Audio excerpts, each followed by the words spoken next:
Hoji akalar yana bitta bir ob'yom kelib qoldi-yu, ko'rmaysizlarmi?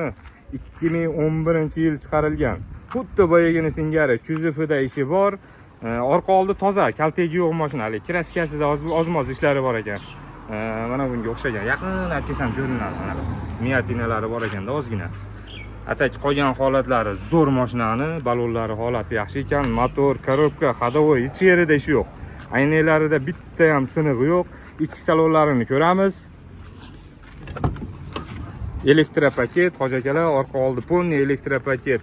161 ming probegda, gidravlikasi bor, konditsioner ishlamay qolgan ekan hoji akalar. Mana unisi chexollari. Chexollarini holati yaxshi, orqada mana bunaqa zapas chexollari bor ekan aka, yuvdirdim, qaytib solgani vaqti bo'lmadi, deyapti egasi. Mashinani ko'ringlar, mashinani holati o'rta holatdan, sostoyani o'zi bodri turibdi, faqat kraska ishi bor ekan ozmoz. Shunaqa hoji akalar, mana u farini o'ziga led farlarda ekan akalar, patfarni bilan farni o'ziga 7000 sarfladim deyapti egasi.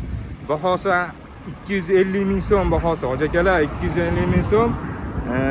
Gaplashish yo'llari bor, suylashuv yo'llari bor. Mashina Aravonda hoji akalar, egasini nomerini ekranlarda qoldiryapman. Telefon qilib gaplashamiz. Hoji akalar, podpiska bosib ishdan chiqmasin, ha? Rahmat hammalarga.